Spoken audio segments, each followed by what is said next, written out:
kembali lagi di channel YouTube CAE Official. Nah, insyaallah pada video kali ini saya akan membawakan materi mengenai motivasi para penghafal Al-Quran.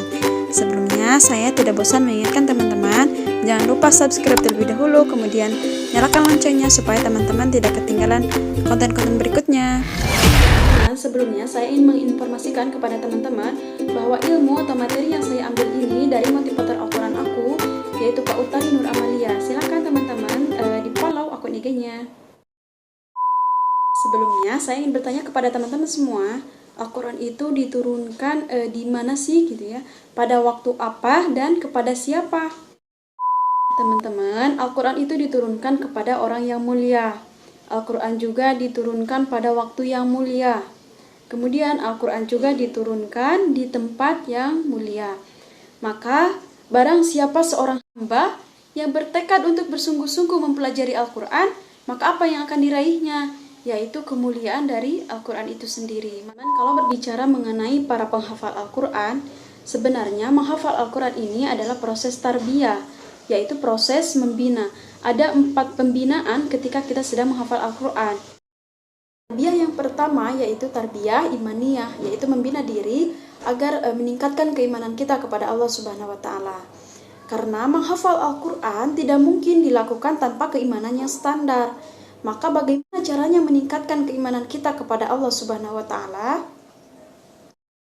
Cara yang pertama untuk meningkatkan keimanan kita kepada Allah Subhanahu wa Ta'ala yaitu dengan cara meningkatkan perbuatan amal soleh yang sekiranya menurut kita baik dan menurut Allah baik, maka lakukan. Namun sekiranya menurut kita buruk dan menurut Allah buruk, maka tinggalkan. Yang kedua yaitu bisa dengan cara menimba ilmu seputar keislaman kita.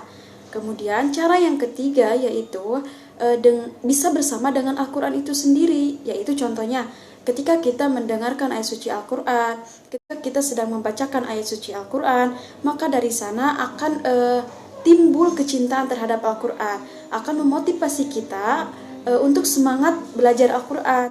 Baik itu menghafal Al-Quran, tilawah Al-Quran, atau mentadaburi Al-Quran, bahkan mengimplementasikan Al-Quran dalam kehidupan sehari-hari. Nah, teman-teman, kemudian tarbiyah yang kedua yaitu tarbiyah ala al-istiqomah, yaitu membina diri agar senantiasa konsisten di jalan Allah Subhanahu wa Ta'ala. Di antara tujuan menghafal Al-Quran adalah agar hidup kita disibukkan dengan zikir Al-Quran. Nah, ketika kebiasaan ini sudah berlangsung lama, maka kita akan berharap kepada Allah Subhanahu wa Ta'ala, semoga di akhir hayat hidup kita bisa bersama dengan Al-Quran.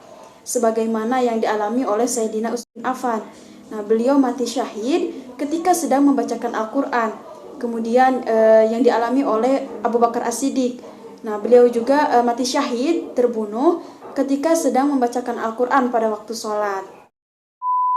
Kemudian tarbiyah yang ketiga yaitu tarbiyah ta'limiyah, membina diri agar semangat mengajarkannya.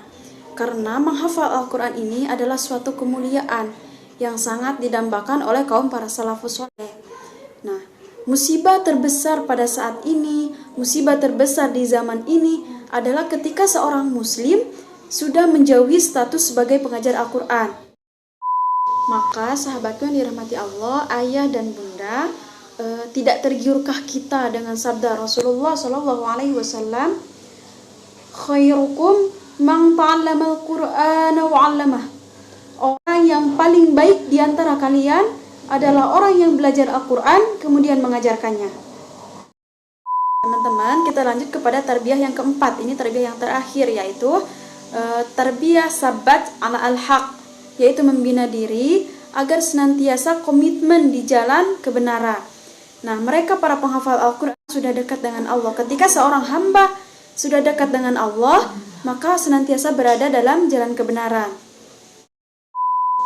Maka di sini saya ingin mengajak kepada antum dan antuna semua, mari kita sama-sama berlomba mempelajari Al-Quran, baik itu tilawah Al-Quran, menghafal Al-Quran, mentadaburi Al-Quran, atau bahkan mengimplementasikan Al-Quran dalam kehidupan sehari-hari.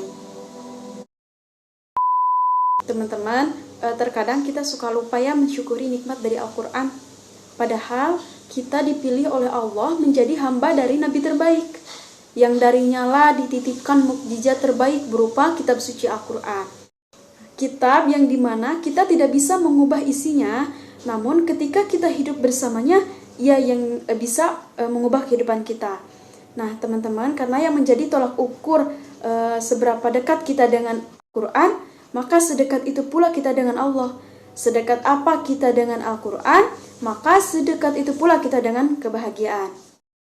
Teman-teman, bisa kita ambil kesimpulan bahwa menghafal Al-Quran ini adalah proses tarbiyah. Tarbiyah yang pertama, tarbiyah imaniyah. Kemudian tarbiyah yang kedua, yaitu tarbiyah ala al-istiqomah. Kemudian tarbiyah yang ketiga adalah tarbiyah ta'limiyah. Kemudian tarbiyah yang keempat, ini tarbiyah yang terakhir, yaitu tarbiyah sabat ala al-haq. Baik teman-teman, mungkin sekian dulu materi kali ini. Mohon maaf apabila banyak kekurangan dan kesalahannya, karena kesempurnaan hanyalah milik Allah Subhanahu wa Ta'ala. Nah, teman-teman, saya tidak bosan mengingatkan kalian semua, jangan lupa subscribe, kemudian nyalakan loncengnya supaya teman-teman tidak ketinggalan info-info berikutnya.